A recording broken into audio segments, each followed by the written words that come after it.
Robot Barbecue. And I'm Giggleklutz. And today, we're talking about soundtracks. I don't know, music here. That's not the soundtrack we're talking about today. No. We're talking in general about soundtracks in general for video games. And we each have a specific example of the things that soundtracks can do and the ways that soundtracks have enriched our experience in video gaming. Yeah. Because, I mean, if we're going to touch on, like, every soundtrack that had touched us while we played, we would have our very first 12-hour-long episode. And it would be part one of a series. And we'd be forgetting things. Because it's more common to have a soundtrack that works than to have one that doesn't. It's just some of them really stand out or stand the test of time. These are moments that have stuck out to us years or, at least many, many months later. So, do you have anything else to add at the beginning here? This episode's about music. I love music. Yeah, Sackbot made the music for our intro. I make lots of other music too, but... Yeah, it's like I've done like 2 intro themes for this podcast already.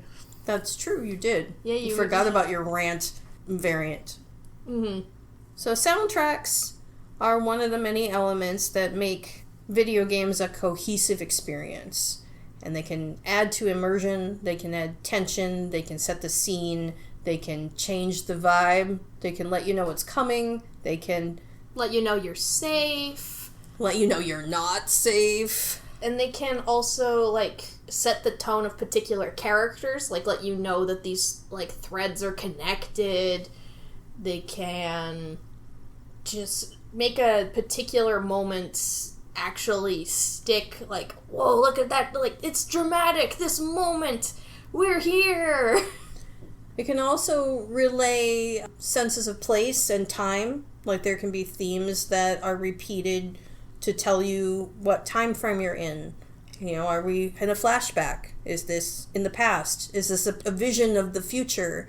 All of those can have different tones, different sounds, different musical themes that really can help the player orient themselves in space and time.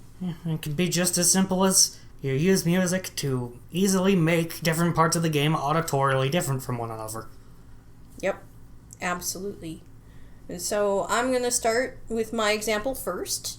Mine comes from Elder Scrolls Skyrim.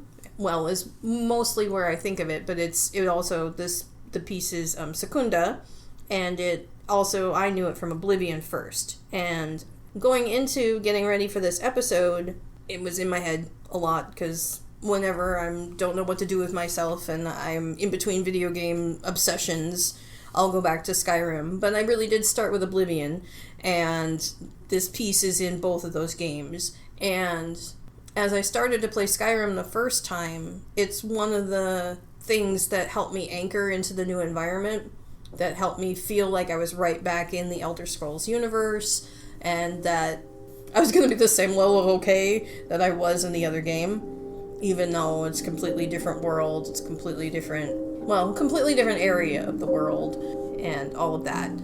So we're going to play that.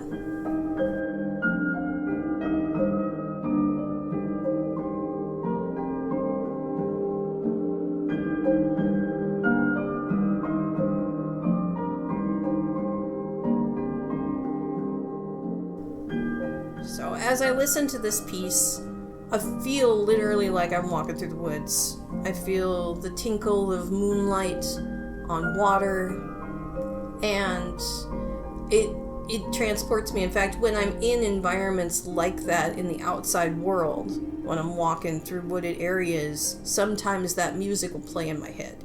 That particular piece will play in my head, and I will be feeling the motion of walking when I hear it, because that's kind of what it's all about.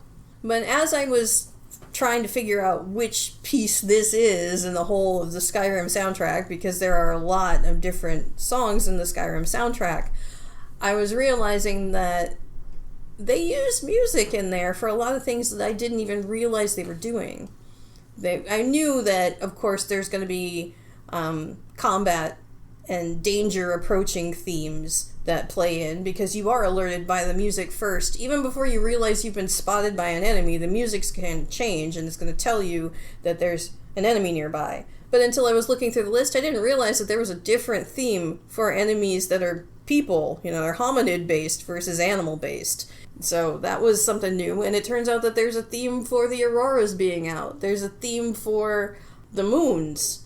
So, and there's one like for the wind. I wouldn't be surprised if subconsciously I'm prepared for those things. I wouldn't be surprised if subconsciously I had noticed that there was an auroras theme and I start looking for auroras in the sky when I hear it. Because I know I have been like walking, I remember walking in the game at night and all of a sudden looking up and like, oh, the auroras are out. And it was nice, but I wonder if I was triggered by the music and I didn't even notice. And it just really plays into how open worlds can really utilize the music to, enhance the experience even when there isn't a lot of timed out things, as we're going to talk about later, where the music is used to enhance the story. It's not used so much to enhance the story in Skyrim because that's hard to do in an open world. I don't know. I'm sorry. I'm talking to myself here, but I know I'm doing my own presentation. But what do you guys think? I know you guys have both played at least a little bit of Skyrim and were exposed to Oblivion. Yeah, it's like, outside of advertising, it's like, I don't have a lot of Elder Scrolls experience, but it's like, besides from, Song of the Dragonborn, it's like, I don't really hear too much about any, specific track associated with Skyrim. It's not really surprising, but still never thought about the fact that, there's, a bunch of individual songs in there. Yeah.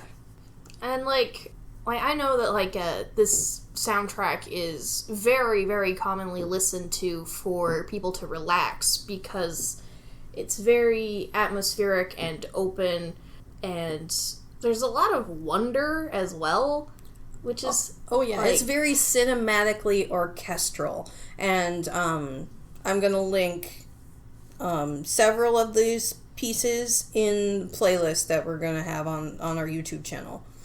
So you can compare and contrast some of them and, or relive some of it if it's part of your gaming history like it is mine. Anyway, that is mostly what I wanted to talk about with Segunda. Now we're going to move over to Sackbot, who's got a different kind of soundtrack theme to talk about. Yes. So, Skyrim's music has, it can be grand but subtle. It's like, apparently subtle. Kind of funny that something can be grand and subtle at the same time. So, for my piece I would like to bring to the table, going to do something that, I don't know is, really been hinted at in previous episodes, but for me was inevitable. I'm going to talk about Sonic the Hedgehog. Woo! In particular, I'm going to be talking about Sonic CD. A personal favorite of mine. Not even of, Sonic games, just in general. So, a key mechanic of Sonic CD, its signature gimmick, is time travel. Essentially, how this works is that normally in, a Sonic the Hedgehog game, or even, something like Mario, just a sort of classic-styled platformer game, you have, sort of individual, worlds with themes. But Sonic CD, you have the theme of each world, but also how it exists in different points in time. The past, the present, and a future. The future is uncertain. Your goal in the game, besides stopping Dr. Robotnik, is making the future good.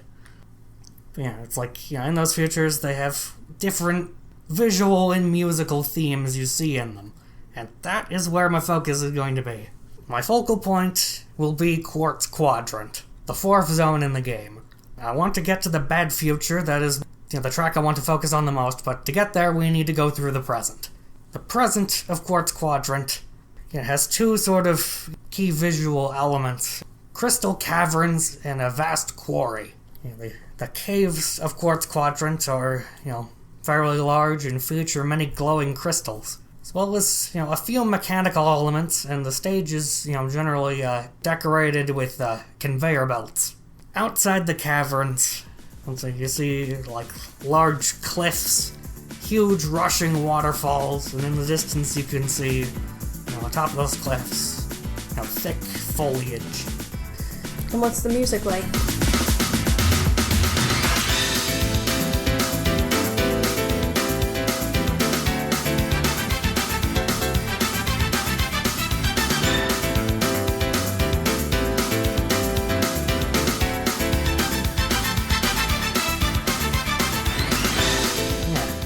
Fast-paced and has a good bit of enthusiasm to it. If you know what Sonic music sounds like, it's pretty on brand. So yeah, it has, sort of, it's faster-paced bits, and then, has a section where it's more sort of laid back. It just feels like it's just taking a deep breath before it, gets moving again. Yeah, it has a certain duality that kind of reflects the indoor and outdoor sections of the stages. In the main section, in the beginning, it's like after a brief intro, it introduces this piano motif, this series of chords.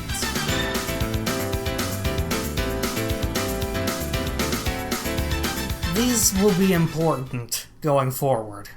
So, a philosophy that went into composing Sonic CD's music was essentially when, putting together the baseline, present time period themes, there would be a part of the song that represents sort of, a good timeline and a bad timeline, both present simultaneously in the present. It's like, the piano motif here in the, quartz quadrant present isn't sinister. It does represent, the potential for, the bad future. So, about that bad future.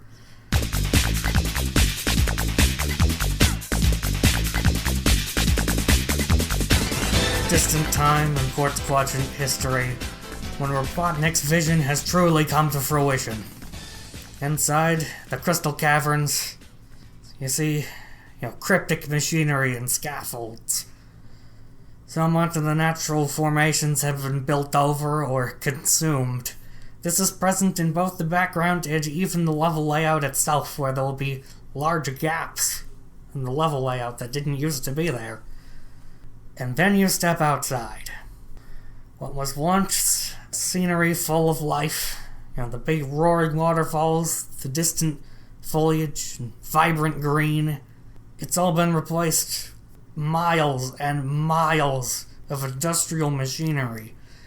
It is a huge industrial complex as far as the eye can see. There is no trace of nature left in the area at all. The sky is this frightening red color. Everything you knew of Quartz Quadrant is gone now. All used up for the sake of progress. And it's this decline that is reflected in the Bad Future's music. To get back to that piano motif from the present, it illustrates the downfall of the area of Quartz Quadrant, characterizes just what's happened with it. So in the beginning, in the intro of the Bad Future theme, it reprises the piano.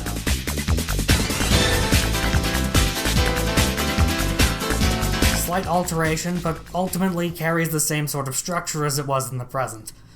Continues on, takes a dip, somewhat similar to how it was handled in the present, but then the electric guitar kicks in.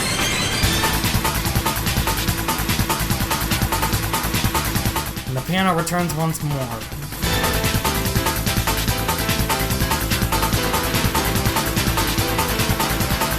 It starts getting shorter and shorter. Less and less of that motif is there, until eventually it is just pounding on one chord. And then it's over.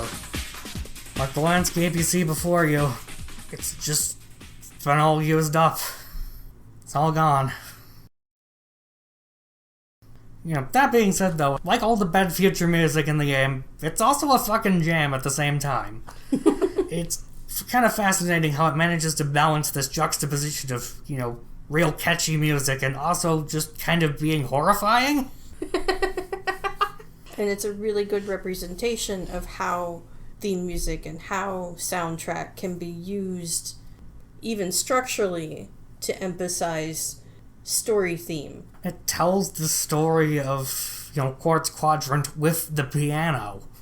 Like, no words. Just music. And it's like, yeah, there are some, actually, like, vocals in the Bad Future, but that's not the part that does it. It's like, yeah, it's, fascinating to really see that, well, here.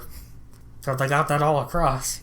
Already the music sets a vibe, but it's like the moment you start, like, hearing it analytically, there's room for the narrative it tells, too.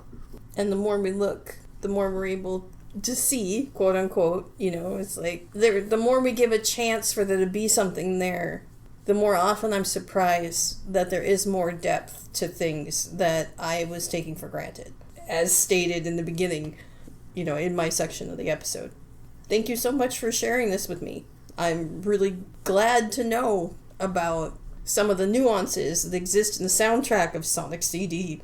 I know you love this game a lot, so it's really cool to actually get to hear stuff about it. Yeah, that is, one of the reasons why it is just, like, my favorite. And not even when you get into the subtleties, it's like you can just hear it and tell somebody really cared about this music. And I care too. Oh yeah, so I suppose one thing I do need to mention about the soundtrack is there's actually two of them. It's like there was, one they made for, that was in most of its releases. But when they were localizing it for the US initially, they wrote another one for it. I'm talking about the original one they had in Japan when I'm saying all this. The US one's good too, but it's just not, that's not the one I was talking about. Just in case you're super into Sonic 2. Or if you try and, like, look it up afterwards, it's like it's, should be in the playlist, but it's like it's worth noting that there are two radically different soundtracks that don't really overlap. Yeah, I don't hear about, like, localization doing that sort of thing often. That is very strange. So, yeah, that concludes my portion. That's gonna be fun to edit later. I guess that means that it's my turn to talk about the song Sealed Vessel from Hollow Knight. And I'm going to give a spoiler warning here because we're going to be talking about the final boss. And as such, there's a lot of story elements that you would learn through a first playthrough of the game. And I'm also going to give a trigger warning for self-harm as well. It's we're mostly just going to be describing some of this, but I think it's pretty mild. So, as a brief background to the events leading up to this boss fight, you are in the kingdom of Hollow Nest, there to stop this plague, which has been ravaging the kingdom, and it has fallen into decline before your arrival, and you want to stop it. You want to stop the plague. And in order to do that, you have to go to its source, which is contained within the titular Hollow Knight. And you need to defeat it and stop the plague. Like, it has been sealed away and largely forgotten about. It's ambiguous as to how long it's been, but we know that most of these events are forgotten. Except for one plaque, which stands in the world, that says that through its sacrifice, Hollow Nest rests eternal. And when you hear sacrifice, you don't necessarily think alive. But when you reach the Hollow Knight, you see that it is watching you. As you unseal it, it is watching your every movement, awake and alert. And as the battle begins, you hear a version of the game's main theme distorted and corrupted. A couple extra notes here, a chord is off there. This is it. You're here. You are ready to win the game.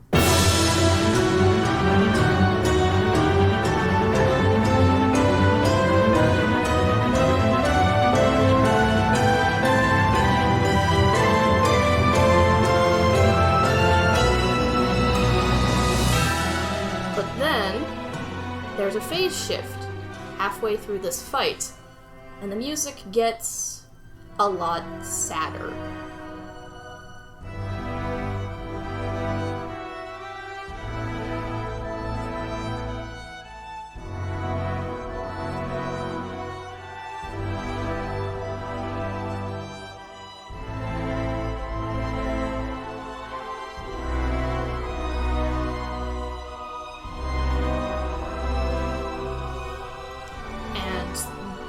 the Hollow Knight begins to turn on itself.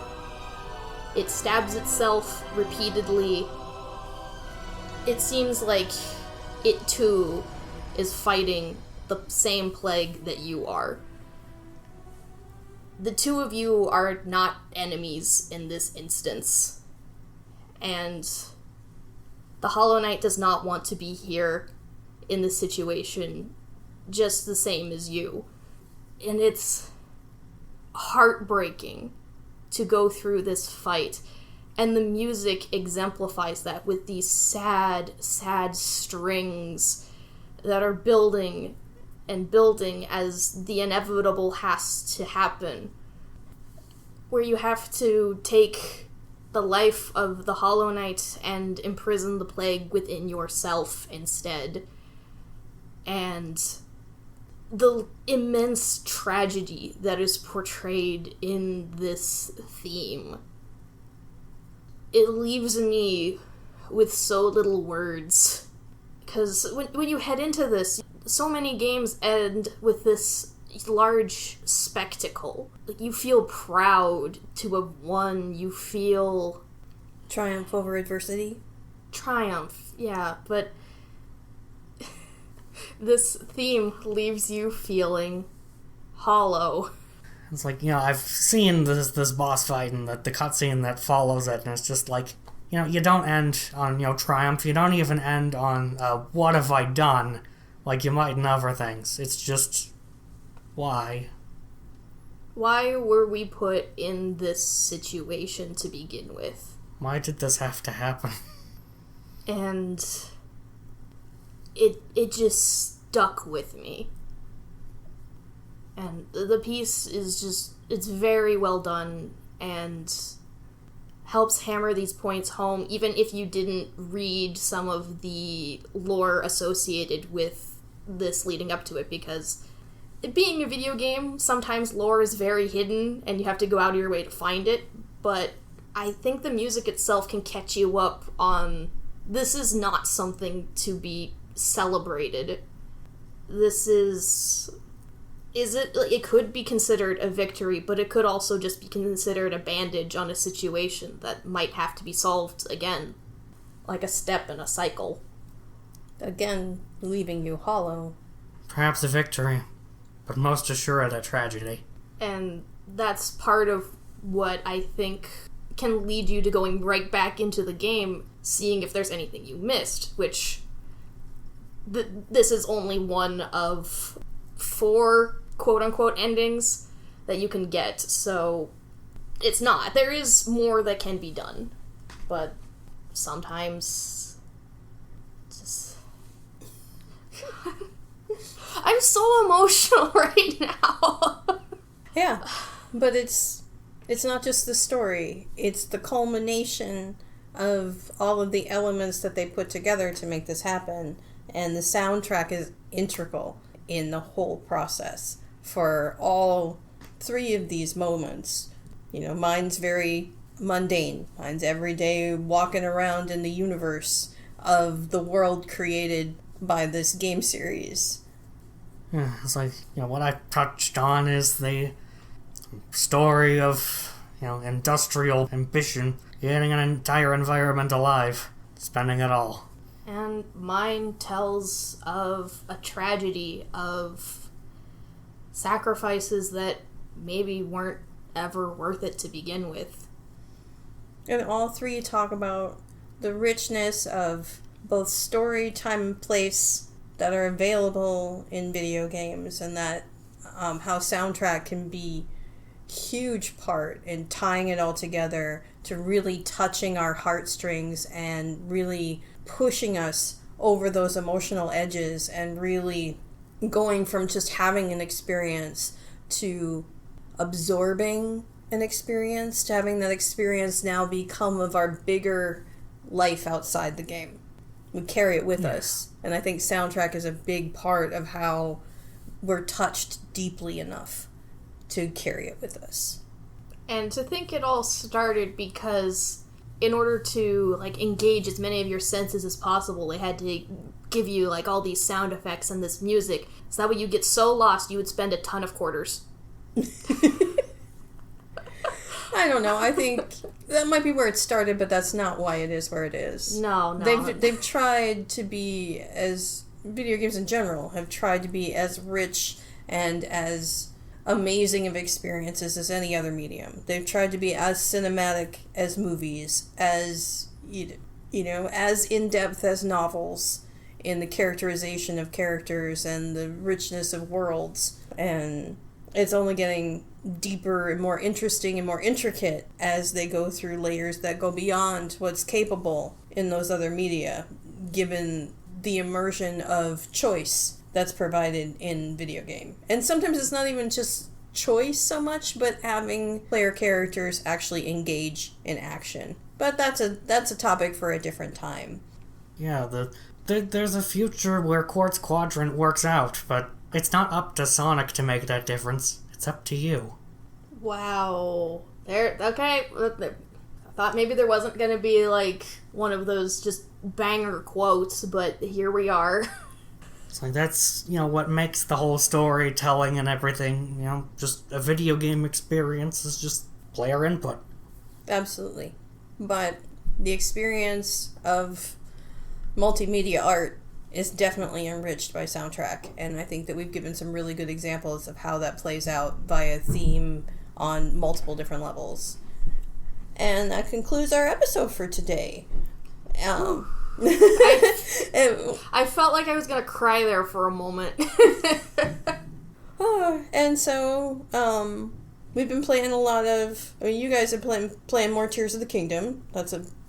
You both have been pretty busy with, right? You've been playing anything else? Well, thinking about how I'm gonna have to talk about Hollow Knight, I started another randomizer of the game, and that's not particularly relevant, but it does show that I love this game a lot. Well, I've been, playing some Slay the Spire on and off as well, which, that's a real good game. Might have to bring up again at some point. And I got sucked into a little game that's based off of the forestry mod in Minecraft called Apeco. I don't know, I'm probably pronouncing it wrong, but it's about beekeeping in kind of a little Stardew Valley type environment. And I got sucked into the point where I'm not sure I'm having fun, but I can't stop playing. And I won't tell you how much I've played in the last week because I might get embarrassed. But it's definitely having an effect. It's a cute little game. If something that fits that description, it's a resource management mostly. Is floats your boat, give it a shot. It's definitely there's a lot to it. And if you guys have a favorite song you'd like to talk about, please share them with us. We'd love seeing what you guys think, and I'd love to have more music to listen to. Absolutely. And we're definitely interested in games to play as well. And we probably will do another one of these particular episodes at a different point when we have 3 different moments that we can't let go of. So, as long as nothing goes wrong with posting this episode. True. It's definitely a lot different from everything else we've made so far, so wish us luck. Yeah. But with all that being said, thank you so much for listening. I'm Honeyshuckleex. I stream on Twitch. I'm Zachbot Barbecue. I'm on this podcast and, made the music for it. Again, love music. And I'm Giggleklutz. I'm in charge of the blog. And hope to see more of you over there. I do occasionally, I don't know that I will this time, but I try to about every other episode or so, do a little essay. 4 pages. Is 4 pages little? The last 2, they've both been 4 pages of extra analysis that nobody asked for, and where I think way too much about the game that we talked about. And you can see if my particular a little off kilter is palatable to you. And over there. I hope you guys have a lovely day. Thank you so much for joining us. This has been Collab Not Multiplayer. Goodbye.